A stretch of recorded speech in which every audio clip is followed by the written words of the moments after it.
The Israeli regime said that it tried to assassinate the spokesperson of Al-Qassam brigades, Abu Ubaidah, today.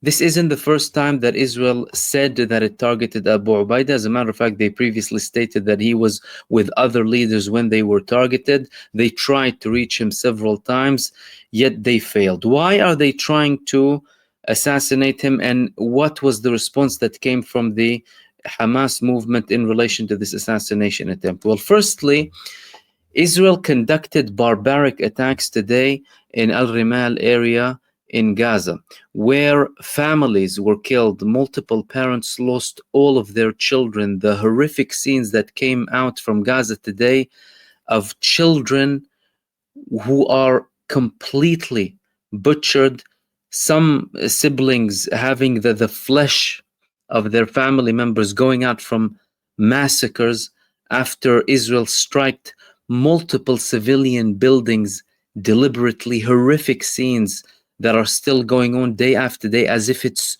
normal to kill children in this infanticide, and not just only a genocide that is happening inside of the Gaza Strip. This could be the primary reason that Israel is even mentioning this.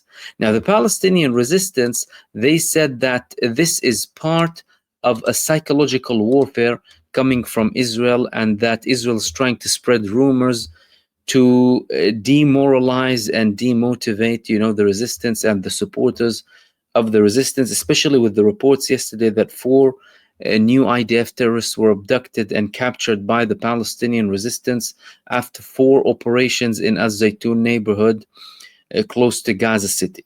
So there is no confirmation coming here, and even Israel said that he was the target of this attack rather than confirming that he was there and they tried to reach him. He was the target, but other targets were there too. They constantly speak about targets, and they're blaming the Palestinian side again of having this cynical approach of using civilians as human shields and all of this garbage propaganda that they constantly spew.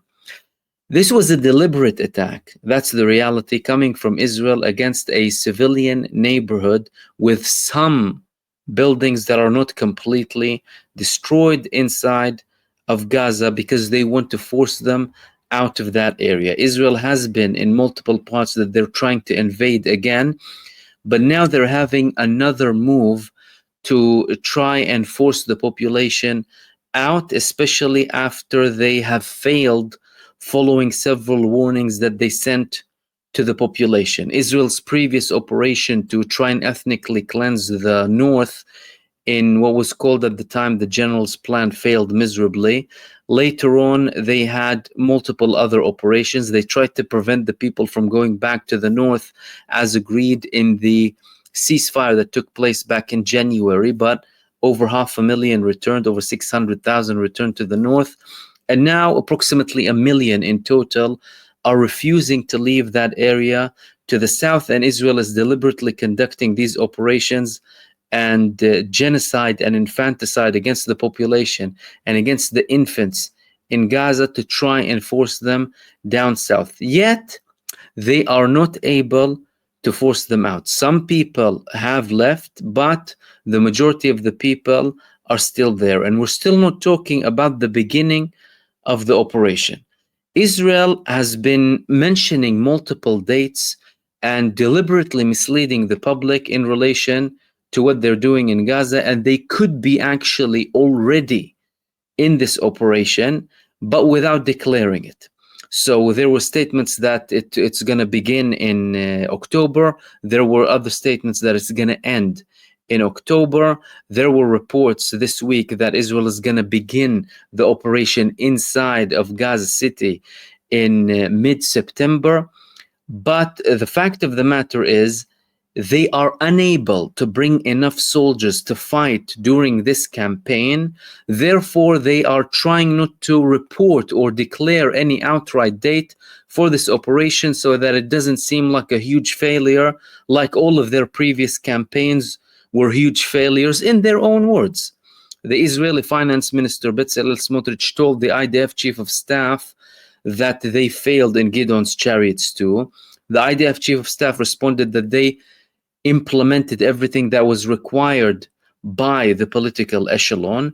And all of this ping pong that's happening in conflict internally is clearly visible with the operation in Gaza. That's why now the Israeli terror army is resorting to limited operations to try and have certain progress towards Gaza City, but they are met with fierce resistance, similar to the resistance that we saw yesterday with the Palestinian operation in Al Zaytun area by the Palestinian resistance, where there were the reports that 4 were abducted and over 12 were critically wounded. Israel today declared officially that 1 was killed, but they did not, of course, mention the others due to censorship. They did mention the fact that there were these reports about, Israeli soldiers being abducted, and that wasn't true. They didn't confirm anything.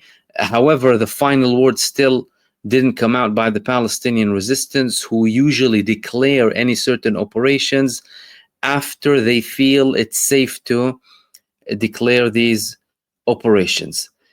And the Palestinian resistance, with the operation that they carried out yesterday, by the way, multiple parties were speaking about the fact that they're using advanced technology, including night vision, because the battles, all of them, happened during the night, unlike the majority of the resistance operation.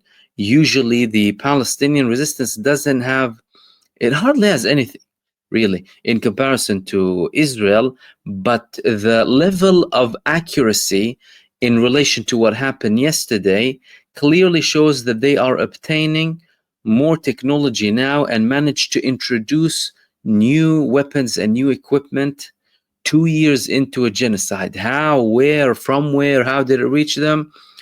It could be from multiple parts. They could have also taken some equipment from the Israeli genocide army too, because they had, in multiple cases, Israel left some of its equipment in many areas in Gaza. They actually left some tanks and APCs too, so they could have obtained it.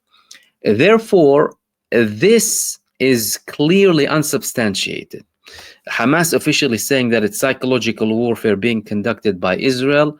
Israel didn't outright confirm, and they're trying to use this as a cover-up for their direct aiming at direct targeting of the civilian population. In the meantime, they're given a free hand. The United States is hardly talking about anything to do with a temporary deal. Steve Witkoff is pushing the limit now towards the end of the year to finish the conflict in Gaza and in Ukraine as well. And Benjamin Netanyahu hasn't received the main accomplishment, hasn't achieved the main accomplishment in relation to Gaza. He's bragging about these operations that he's conducting in Lebanon or Syria or in Yemen as well. But in Gaza, he's facing a huge problem, especially now with the Israeli army publishing more information to show the losses of the Israeli genocide troops so that it can apply pressure on the Israeli Prime Minister Benjamin Netanyahu and his political allies to try and reach a deal. So in essence, we have a situation where the psychopathic lunatic war criminal is wreaking havoc without anyone doing anything. The Egyptian and Qatari delegations clearly confirmed the other day that Israel is deliberately making these negotiations fail. The Israeli families of the prisoners of war, especially the Einav Tsengauker, one of the furious or most fierce opponents of Benjamin Netanyahu, harsh critic of Netanyahu, said that if her son today, she said if her son goes back in a bag, she will make sure that Benjamin Netanyahu is held accountable for that, causing murder due to negligence. And Benjamin Netanyahu is now in more trouble after a senior official in Israel said that the prisoners of war could have been in Israel last week. because Israel had an opportunity to sign the deal that the Palestinian resistance accepted and that all the mediators, including the United States, accepted. And many people are not mentioning that even. The Palestinians agreed to a ceasefire.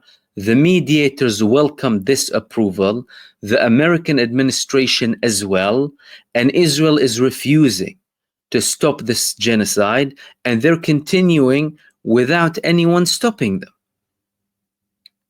Therefore, it doesn't look like anything is going to happen anytime soon in relation to a ceasefire, unless there is a significant action being taken by any other party that hasn't yet participated or some who participated before. Because now all eyes are on Iran. Iran now, their tensions are rising with the EU and the United States after the arrogant approach towards them in relation to the nuclear agreement.